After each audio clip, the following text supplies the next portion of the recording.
I welcome you to Introduction to iOS Mobile Application Development course. Myself, Vasant G. Bhatt. I'm an iOS trainer and also an iOS mobile application developer by profession. I have close to 8 years of experience. So without wasting much of our time, let us get into the classes. So before understanding iOS, let us first understand what is an operating system. So operating system is an intermediate between the user interface and the system hardware. So putting in very simple terms, so you open your laptop and you click on a folder. As soon as you click on a folder, you are interacting with the user interface.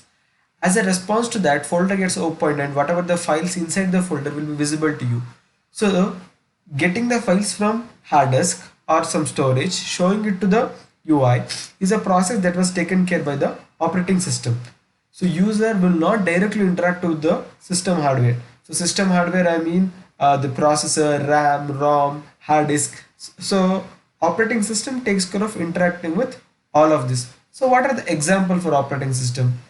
Windows, Mac OS, Linux, flavors like Ubuntu, which are a part of Linux itself, and coming to the mobile, Android, iOS. So all of these are the operating system which interact with the hardware. So now iOS, as you already know, is an operating system that runs on iPhone, iPad, iPods, Apple TVs, and even on the Apple Watches. So an iOS or any operating system, they are also software. So every software has to be written in some or the other languages, correct? So iOS as an operating system is written with the help of a programming language called Objective-C. So this is the language where a operating system is developed.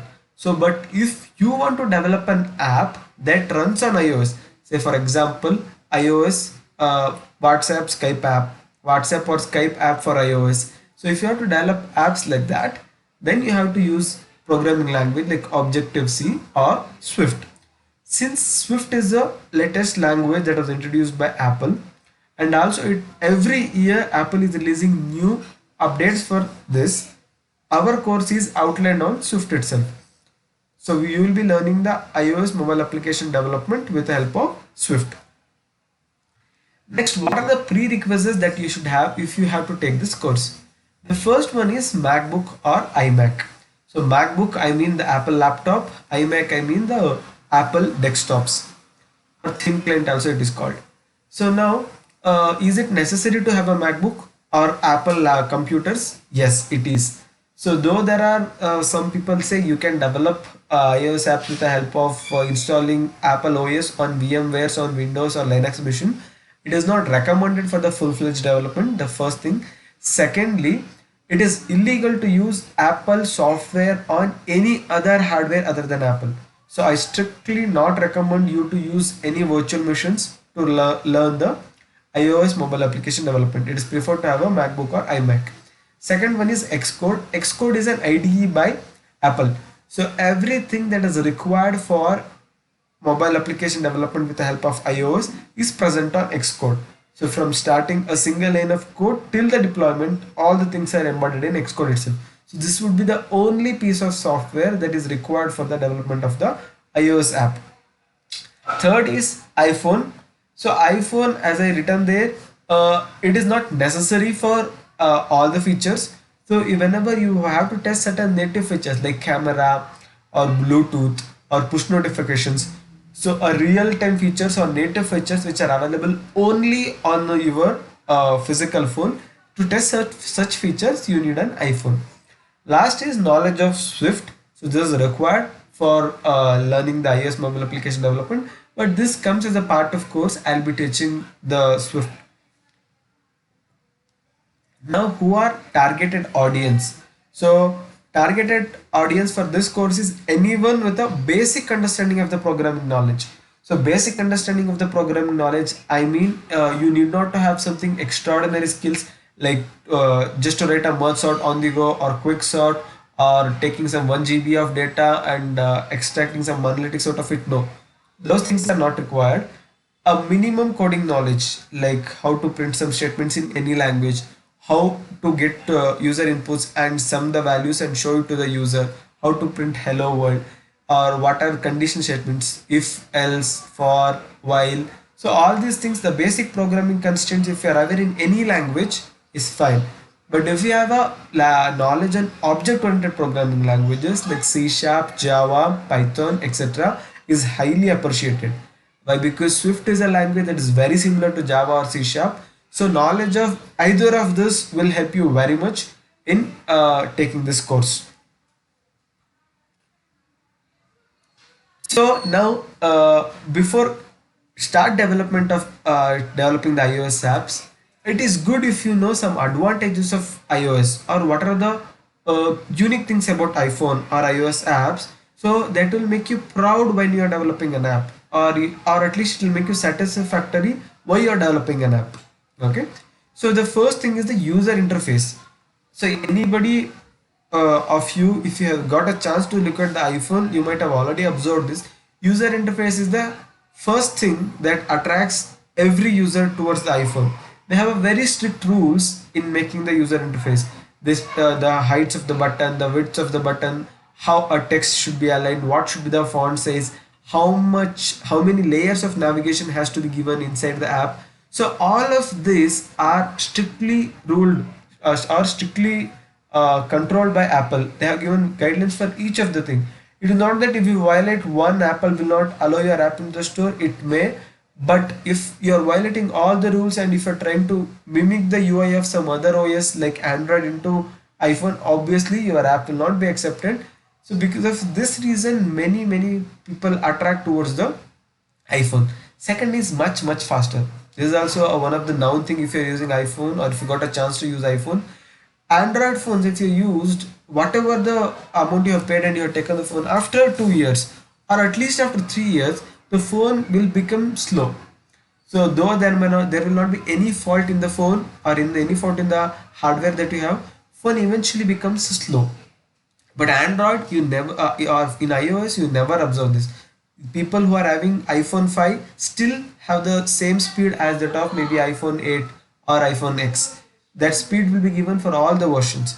And one more reason why iPhone is fast is iPhone forcefully updates all the user to its recent OS. Say for example, now iOS 12 is released, all the 90% of the iPhone users will be forcefully migrated to iOS 12 so that they get a chance to experience the speed or the enhancement that are done in the that particular OS.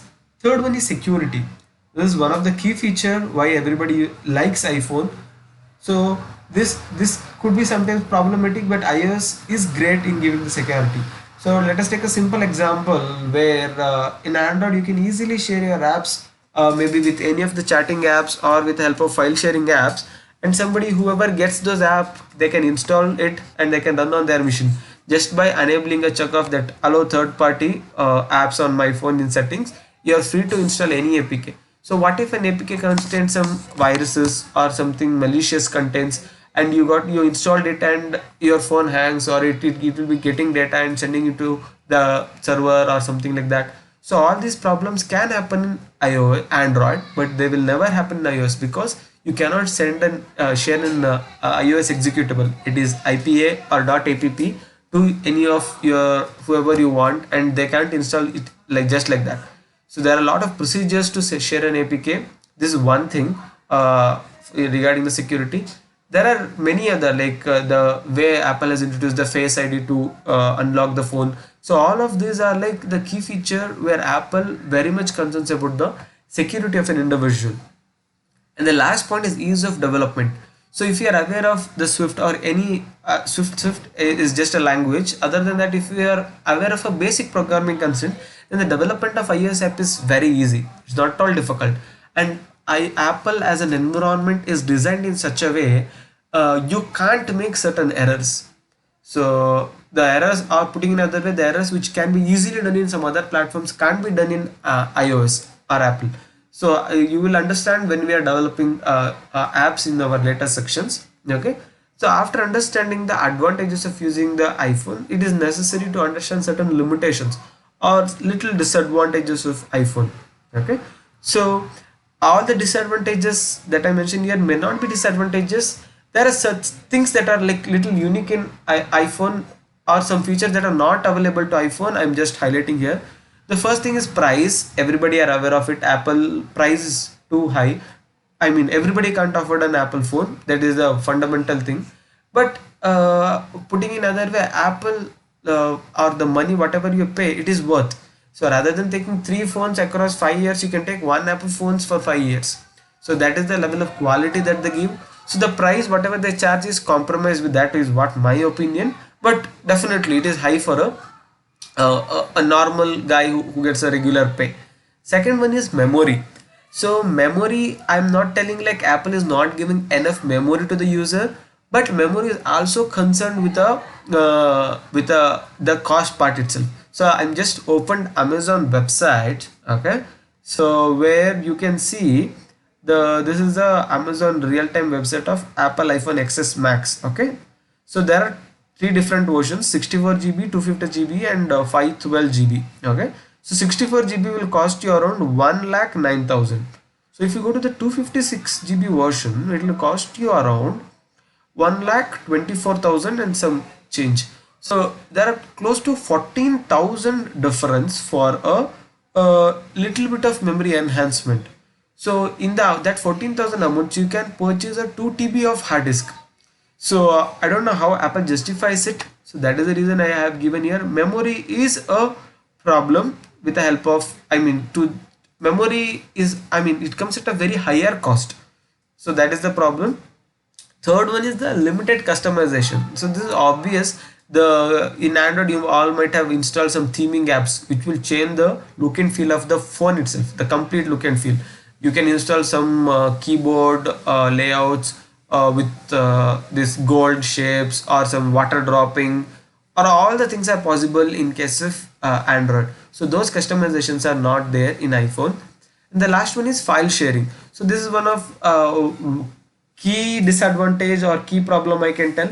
So Apple allows file sharing easily with easily between iPhone to iPhone, but whenever it comes to other operating system phones like Android or BlackBerry, it is too difficult. So there are certain apps like Share It or Bluetooth, you Share It or some any other, not Bluetooth, sorry. So but the sharing with those apps is not as easy. Sometimes it works and sometimes it doesn't. So file sharing is a really problem.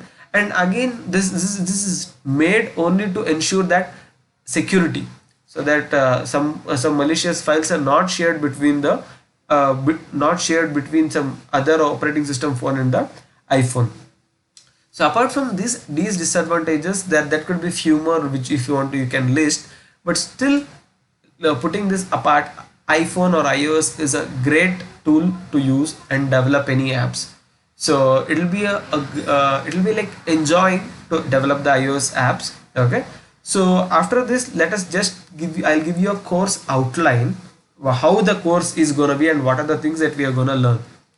So course outline, the overall course is divided into three main parts. The first one is introduction to Swift. So this is in this particular section we will be learning the Swift as a programming language. So the various programming constraints of Swift, like how to declare a variable, how to add two numbers, how to print some value and show it to the user, or how to create a functions, what are data types, what are the data available in Swift, and what are the things that are unique only in Swift and not there in any other language. So all these things we need to learn, or we will be learning in this particular session. Next is iOS mobile application development. So once you are understood the Swift, you use the same Swift to develop the iOS apps. So you will be creating the apps and you will be adding the text boxes, buttons, graphics, and you will be increasing the performance with multi-core. All of that will be done in this particular section. The last section is a sample project where you will be creating a dummy project. I mean, maybe it will be very close to a app that you use regularly. So all the constraints or all the topics that are covered in the iOS mobile application development section we'll be using in developing a sample project.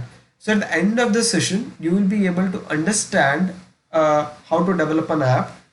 And I don't simply lie that you'll be able to develop apps like WhatsApp or Skype at the end of the session, but obviously you will be able to identify what are the elements that might have been used in the apps like WhatsApp or Skype. So if you see a slider in WhatsApp, you'll be able to think, oh, which component might have been used for the sliding section. Or if the messaging UI, as soon as you send, pop-up will be created. So which how they might have developed this. All these things you can think, or all these things you can develop with the help of the by end of this course.